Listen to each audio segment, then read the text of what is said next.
काय ते?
0.413.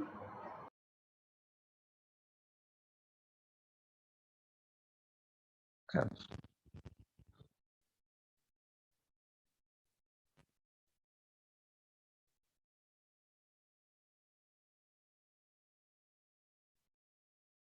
डिलीट करतो.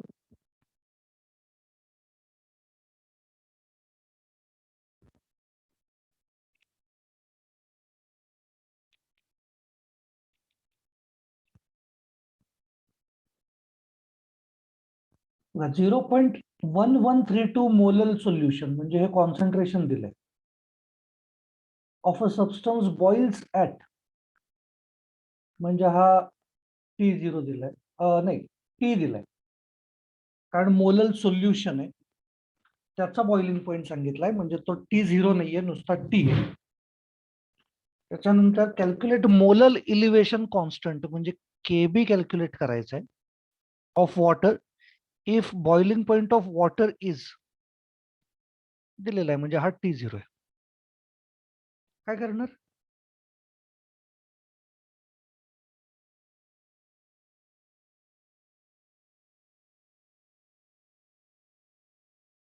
हे यूज करायचं आहे. दिलेले आहेत का सगळ्याच्या व्हॅल्यूज? येस, दिलेले आहेत. करूया आपण कॅल्क्युलेट. व्हॅल्यूज लिहून ठेवा. करूयात.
काय ते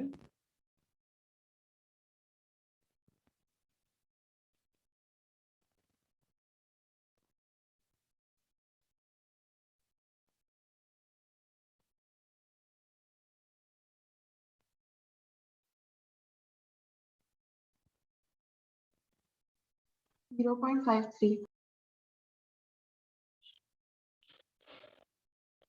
युनिट केल्विन किलोग्राम पर मोल.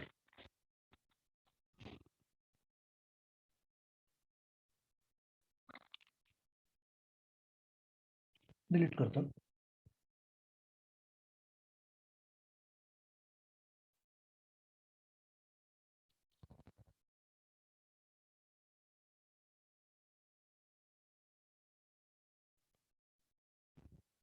बघा बरं हे सॉल्व्ह करता येईल का? सोल्युशन कंटेनिंग एवढे किलोग्रॅम्स ऑफ नॅफ्थलीन, आता किलोग्रॅम्स घेतले तर म्हणजे 1000 यूज नाही करायचा. आता जर आपण आहे तसंच्या तसं घेतलेलं असेल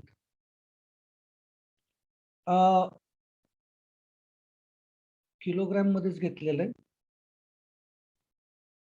सॉल्व्हंट सुद्धा. तर बघा बरं 1.02 इंटू 10⁻³ किलोग्रॅम्स म्हणजे this is W2. Molar mass W M2, this is W1. shows boiling point elevation एवढा म्हणजे this is delta TB. Calculate KB जमेल का बघा?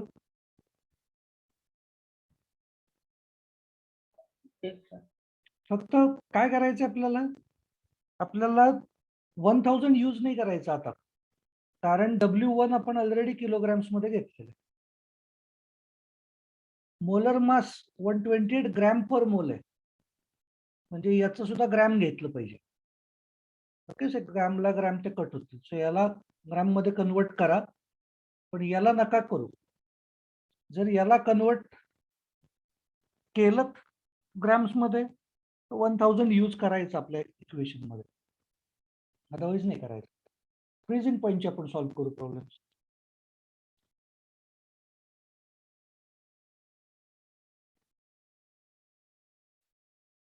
1 kilogram of water, in 1 kilogram of water sucrose is dissolved, म्हणजे this is W1. The freezing point of solution was, freezing point म्हणजे T. If molar mass of sucrose, calculate how much sucrose was dissolved. KF ची value दिलेली. करूयात solve. आता 1 kilogram of water आहे, म्हणजे आता आपल्याला यूज करायचं आहे का 1000? 1000 नाही घ्यायचं आहे. व्हॅल्यूज लिहून घ्या. करू शकतो.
टी 0 काही दिला होता का?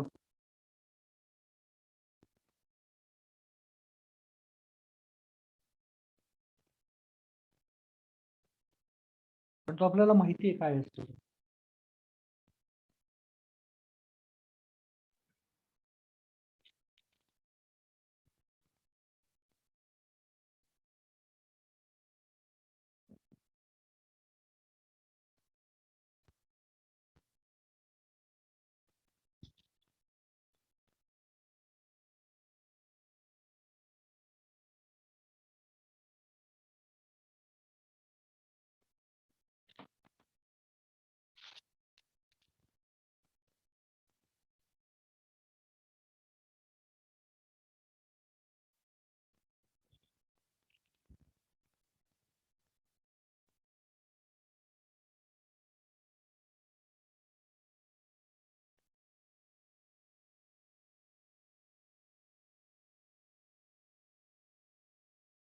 KF किती होता?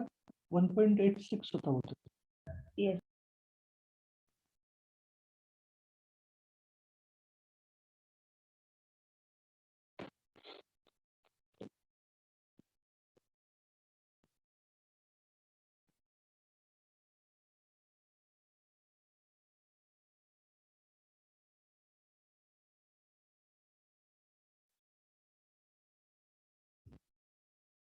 नाही, काय सांगितलं बरोबर आहे ना, W2 विचारला. येस, बरोबर.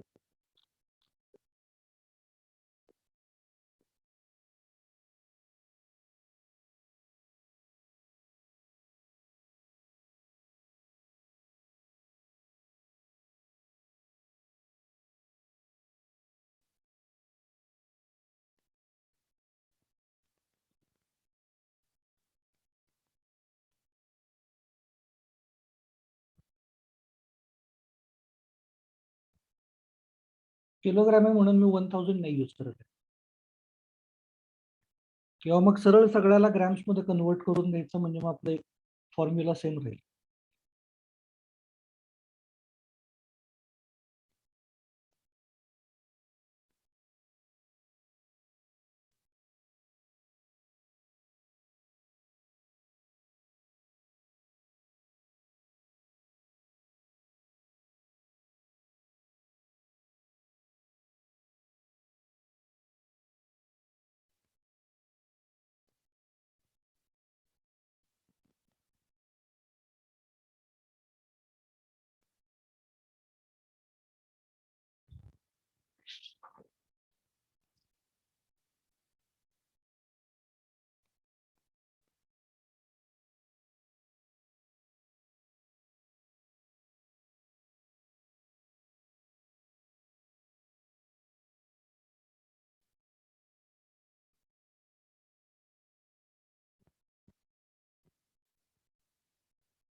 $36.77 येतंय सर.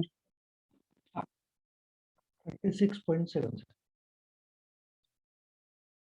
Unit grams. असं का करतोय मी, ग्रॅम्स मध्ये का घेतोय? आता तुमच्या असं लक्षात येईल की हे किलोग्रॅम्स मध्ये, याच्या युनिट मध्ये किलोग्रॅम्स आहे, त्यामुळे ते कट होत आहेत एकमेकांना.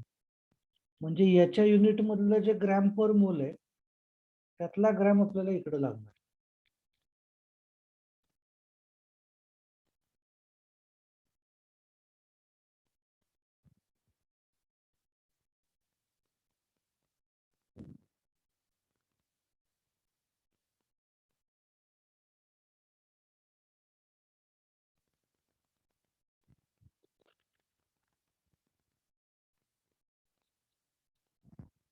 डिलीट करतो.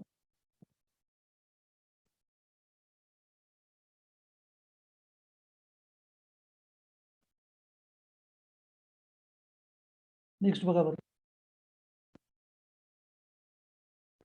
The boiling point of an aqueous solution is, solution म्हणलंय, so this is T. Boiling पॉइंटचं का आलं मध्येच परत? अच्छा, ओके, ठीक आहे, ठीक आहे. The boiling point of aqueous solution is 100.18 degree Celsius. Find the freezing point of solution.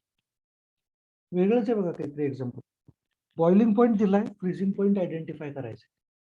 Given KF of water दिलेला आहे, KB वॉटरचा दिलेला आहे.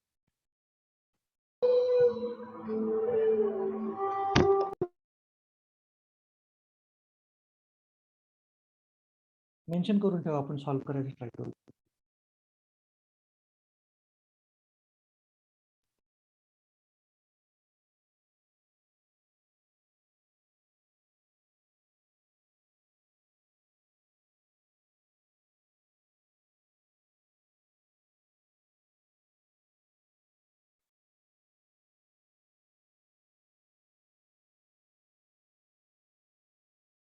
कसं सॉल्व्ह करणार आहे आपण याला? बॉइलिंग पॉइंट दिलेला आहे एक्वियस सोल्युशनचा, आणि T0 माहिती आहे का आपल्याला? वॉटरचा बॉइलिंग पॉइंट माहिती आहे, म्हणजे आपल्याला डेल्टा TB सुद्धा माहिती आहे. ओके, त्याच्यानंतर आपल्याला अजून काय सांगितलेलं आहे? फ्रीजिंग पॉईंट दिलेला आहे, फ्रीजिंग पॉईंट विचारलाय, आणि आपल्याला काय काय सांगितलंय? KF वगैरे. म्हणजे आपल्याला काय सांगायचंय? Delta TB is equal to KB into M, and delta TF is equal to KF into M. तर आपण असा रेशो घेऊ शकतो का? मोलॅलिटीला मोलॅलिटी कट होऊन जाईल.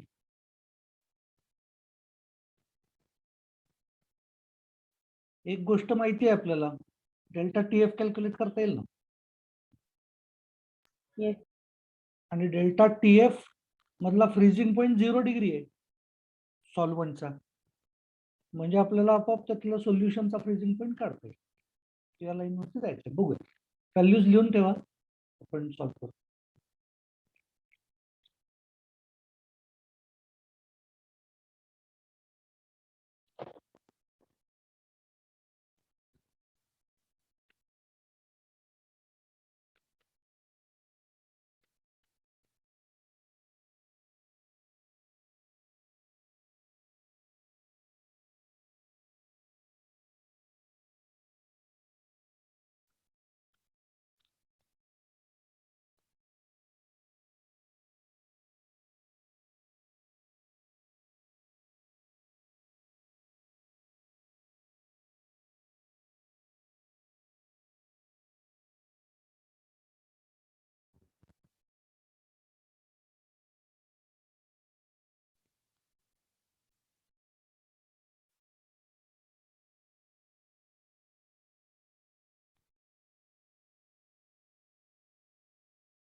आता हे टी, दोन वेगवेगळे टी आहेत, त्याच्यामुळे मी फक्त इथं बॉइलिंगचा कुठला आहे आणि फ्रीजिंगचा कुठला आहे लक्षात येण्यासाठी मी फक्त असं मेन्शन करून ठेवतो.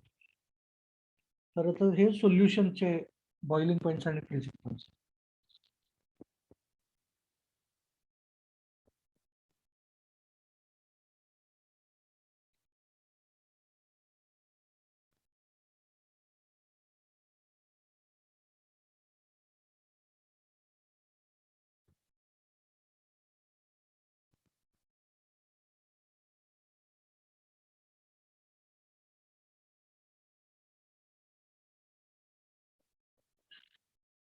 डेल्टा TF कॅल्क्युलेट करायचं आहे, म्हणून मी डेल्टा TF च न्यूमरेटर मध्ये घेतो.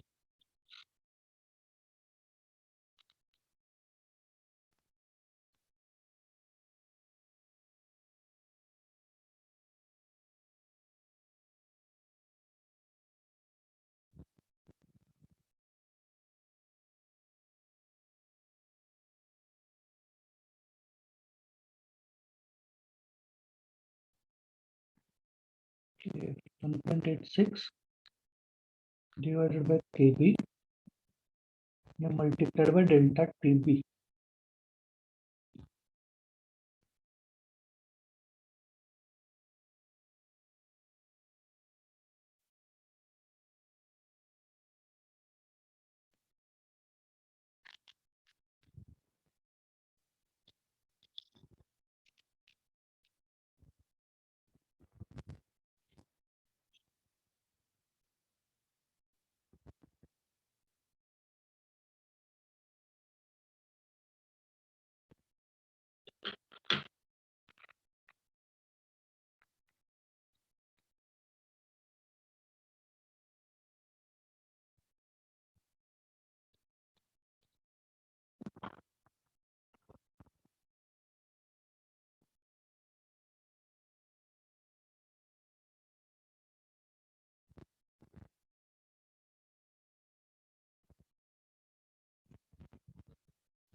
काय ते रे?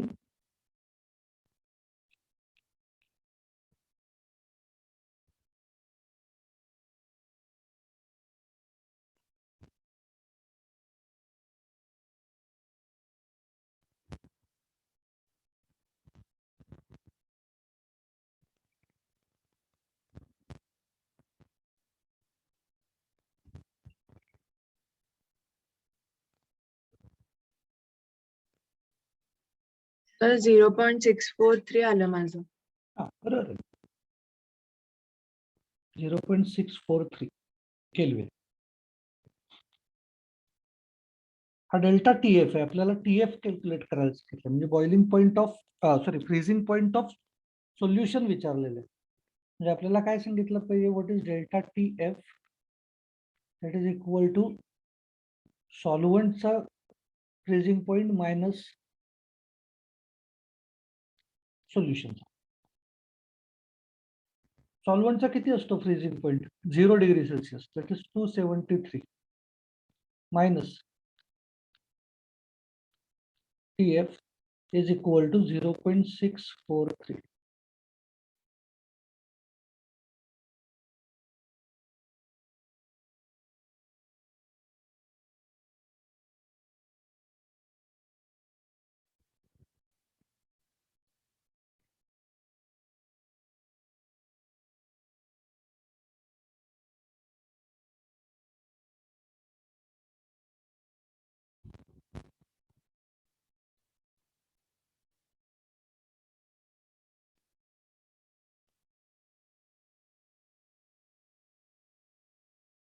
असं येतं का रे?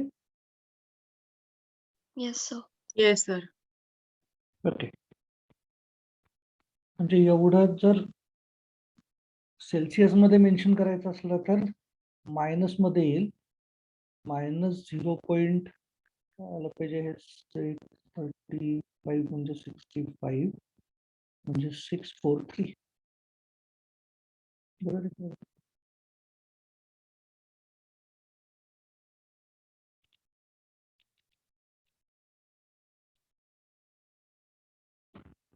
पण याची काही सेल्सिअस मध्ये कन्वर्ट करायची काही गरज नाहीये. मी फक्त हे कशासाठी बघत होतो, मायनस फ्रीजिंग पॉईंट खाली गेला ना, एवढं बघत होतो मी. 0 खाली जातो.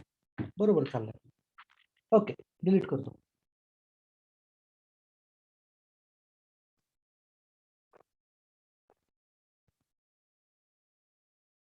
नेक्स्ट बघा, सॉल्व्ह करता येणार का चेक करूयात. बघा बरं, solution of ethanol in benzene, म्हणजे यातलं हे सोल्यूट आहे. इथेनॉल इन बेन्झिन म्हणजे ethanol is solute. In benzene freezes at काहीतरी टेम्परेचर दिलेलं आहे, below the freezing point of benzene. Okay, freezes at 0.54 kelvin below the freezing point of benzene. याचा अर्थ होत असतो हा डेल्टा TF दिलाय. What is the molality of solution? KF दिलाय. येईल का बघा कॅल्क्युलेट करतात. डायरेक्ट आहे रिलेशन. बरोबर, delta TF is equal to KF into M. Calculate करता येईल. Next, 7.5 into 10 raised to minus 3 kilograms of solute. So this is W2 in 0.1 grams water. So this is W1 kilograms मध्ये reduces freezing point to 272.75. ज्याचा होत असतो हा T आहे. Calculate molar mass of solute. M2 is equal to question mark. आणि freezing point of water दिलेला आहे, that is T0 दिलाय, KF दिलाय.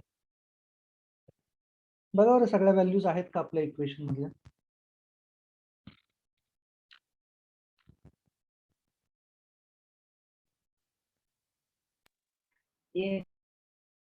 आहेत, म्हणजे सॉल्व्ह करता येईल आपल्याला. चलो नेक्स्ट पॉइंट कडे जाऊ.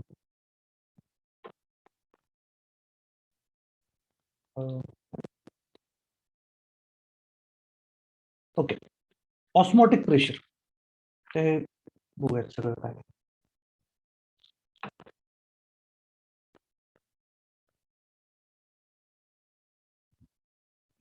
द नेक्स्ट कॉलिगेटिव्ह प्रॉपर्टी आहे ऑस्मोटिक प्रेशर.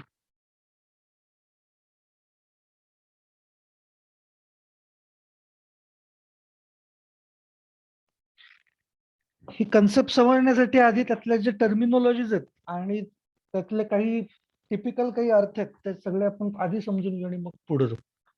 बघा, मेम्ब्रेन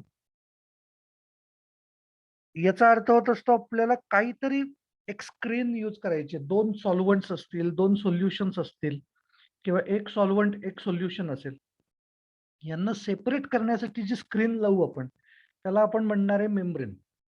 मग ही मेम्ब्रेन्स दोन टाईपची असू शकतात.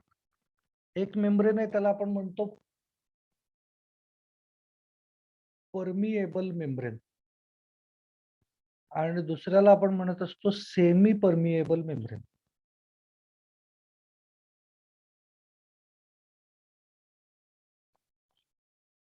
आता सेमी परमिएबल मेम्ब्रेन, परमिएबल याचा अर्थ होत असतो all molecules can pass through, आणि याचा अर्थ होत असतो only solvent molecules can pass through.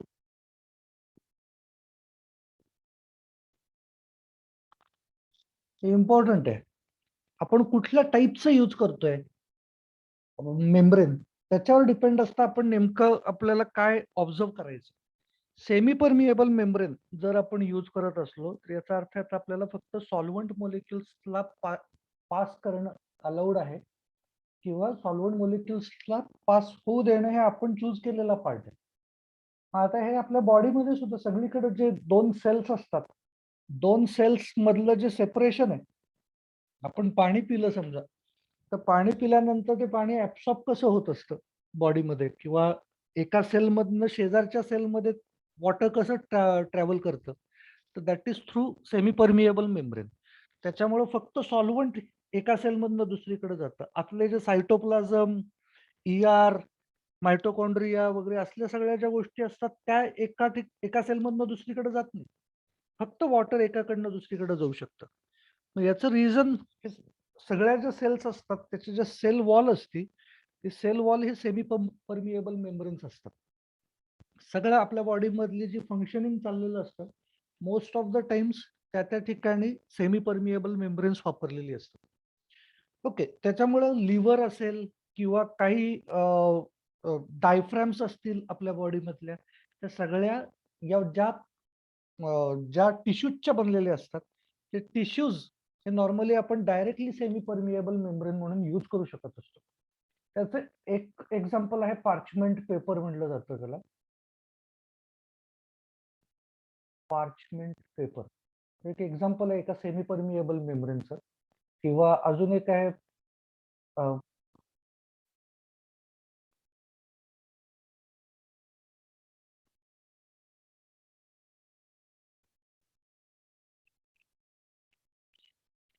Cu2 FeCN6 असं एक कॉम्प्लेक्स मोलिक्यूल आहे आणि या कॉम्प्लेक्स मोलिक्यूलला आपण डायरेक्टली यूज करू शकत असतो ऍज अ मेम्ब्रेन. किंवा आपल्या बॉडी मधले जी काय म्हणता येऊ शकेल स्किन्स, वेगवेगळ्या इंटरनल ज्या स्किन्स आहेत, इंटरनल ऑर्गनच्या स्किन्स, म्हणजे फॉर एक्झाम्पल लिव्हर आहे तर त्या लिव्हरच्या वरती जी स्किन असते आतली, आतमधलं म्हणतोय मी, ते जे मेम्ब्रेन असतात ते जर आपण काढून घेतलं, किंवा युरिनरी ब्लॅडर आहे, urinary bladder itself is a semi permeable membrane. फक्त त्यातलं सॉल्व्हंट एकीकडनं दुसरीकडे जाऊ शकतं. त्याच्यानंतर असे बरेच बरेच आपल्या बॉडीमध्ये सेमी परमिएबल मेम्ब्रेन्स आहेत. आता याच्यात आपण कन्सेप्ट म्हणून आता बघू काय नेमकं. त्याच्यात दुसरी टर्म आहे आता ऑस्मॉसिस. ऑस्मॉसिस बघा आता नेमकं काय म्हणतंय समजून घ्या. समजा मी असं काम केलं, एक कंटेनर घेतला,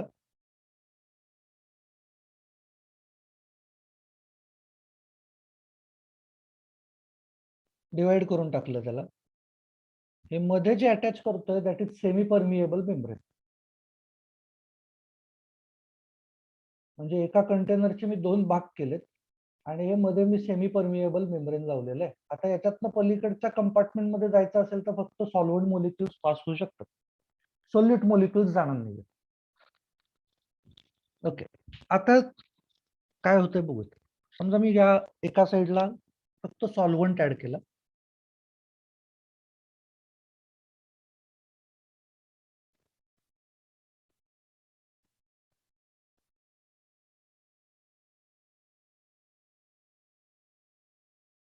आणि या साईडला सोल्युशन आहे.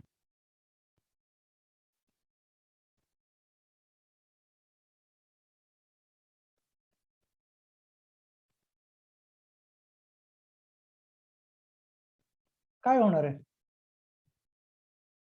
जर दोन गोष्टी एकमेकांच्या कॉन्टॅक्ट मध्ये आल्या, दोघांची जर कॉन्सन्ट्रेशन डिफरंट असतील, तर solvent molecules from less concentration to high concentration pass होतात.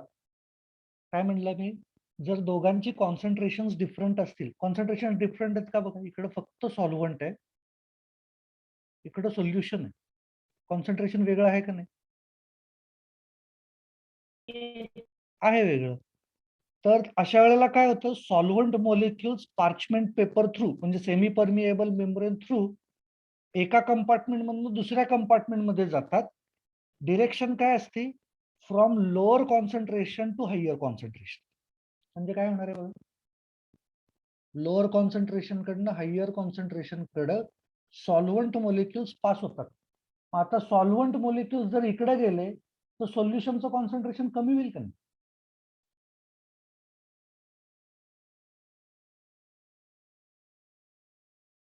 हो बरोबर सर. आहे. सोल्युशनचं कॉन्सन्ट्रेशन कमी कमी कमी होत जातं. हे कधीपर्यंत चालू राहणार आहे, जोपर्यंत सगळी दोन्ही कंपार्टमेंट मधली कॉन्सन्ट्रेशन सेम होत नाहीत तोपर्यंत हे होत राहणार आहे. मग आता याच्यासाठी मी जर हा बॉक्स बंद करून ठेवलेला असेल तर याचा उपयोग नाहीये. तर हे असं नाही वर्क होणार आहे. आता त्याच्यासाठी मला काय केलं पाहिजे, हे थोडंसं याचा वरचा जो पार्ट आहे तो त्याला थोडा ग्रो व्हायला चान्स दिला पाहिजे, ओपन ठेवलं पाहिजे. त्याच्यामध्ये असं करून ठेव, म्हणजे सॉल्व्हंट मोलिक्युल्स जरी इकडे आले तरी याच्या या साईडला इथं जागा असेल, थोडी लेवल इन्क्रीज झाली तरी. ओके, जर असं काम केलं, आता हे सॉल्व्हंटच्या ऐवजी मी काय यूज करतो, इकडे मी असं म्हणतोय पण सोल्युशनच घेतो, दोन्हीकडे सोल्युशन्स घेते. हे सुद्धा सोल्युशन, सेम सोल्यूटचं सेम सॉल्व्हंट मधलं सोल्युशन, फक्त काय म्हणतो, सोल्युशन ऑफ लो कॉन्सन्ट्रेशन, आणि इकडे घेतलं सोल्युशन ऑफ हाय कॉन्सन्ट्रेशन. काय होणार आहे, जर कॉन्सन्ट्रेशन्स मध्ये डिफरन्स असेल देन सॉल्व्हंट मोलिक्युल्स एका कंपार्टमेंट मधून दुसरीकडे जातात. कधीपर्यंत, जोपर्यंत दोन्हीकडची कॉन्सन्ट्रेशन सेम होत नाहीत तोपर्यंत. म्हणजे पुन्हा एकदा सेम डिरेक्शन मध्ये सॉल्व्हंट मोलिक्युल्स जातील. कोणाला काही प्रॉब्लेम येतोय का याच्यात, बघा जरा. सर एकदा रिपीट करायला लागले. काय रिपीट करायचं, जर आपण दोन कॉन्सन्ट्रेशन्स, वेगवेगळी कॉन्सन्ट्रेशन जर आपण एका कॉन्टॅक्ट मध्ये ठेवलेली असतील आणि ते contact through semi permeable membranes असतील, तर दोन्ही कॉन्सन्ट्रेशन सेम होईपर्यंत सॉल्व्हंट मोलिक्युल्स पास होतात. आता सॉल्व्हंट मोलिक्युल्स एकीकडनं दुसरीकडे जायचे कधीपर्यंत, जोपर्यंत कॉन्सन्ट्रेशन सेम होत नाहीत तोपर्यंत. म्हणजे कॉन्सन्ट्रेशन सेम कुठल्या डिरेक्शनला सॉल्व्हंट गेले तर होणार आहेत, लो कडून हाय कडे गेलं तरच होणार आहे. आता लक्षात घ्यायचं, लो कडनं जर सॉल्व्हंट मोलिक्युल इकडे जात असतील, सोल्यूट जात नाहीये, याचा अर्थ इकडचं कॉन्सन्ट्रेशन इन्क्रीज होतंय का नाही.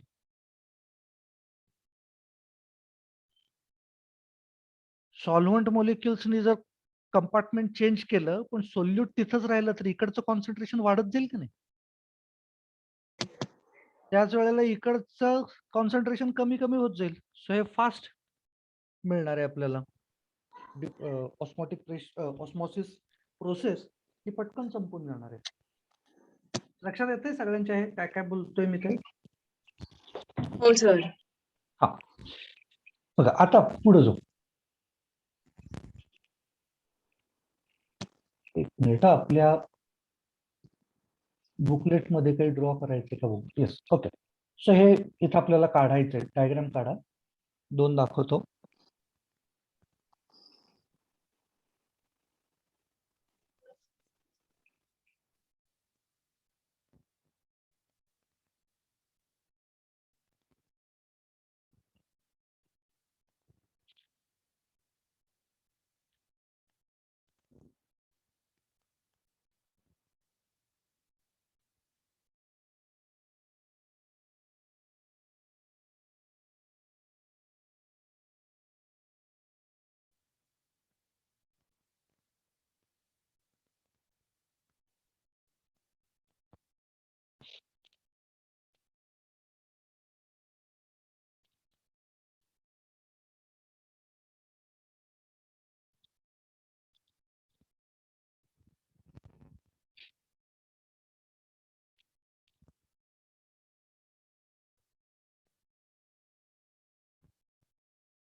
डिलीट करतो.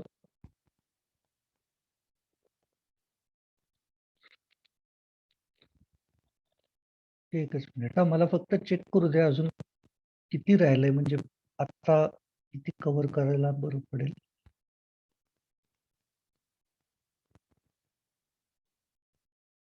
ओके, ठीक आहे. आता आपण थांबलो तरी चालेल 5 मिनिटांमध्ये. मग पुढचं हे ऑस्मॉटिक प्रेशर कम्प्लीट नाही व्हायचं ऍक्च्युली टर्म, त्याच्यामुळे आता थांबू. मग आपण उद्याच्या लेक्चरला कंटिन्यू करू. चलो, टाटा टाटा. Bye sir. Bye sir. Bye sir. Bye.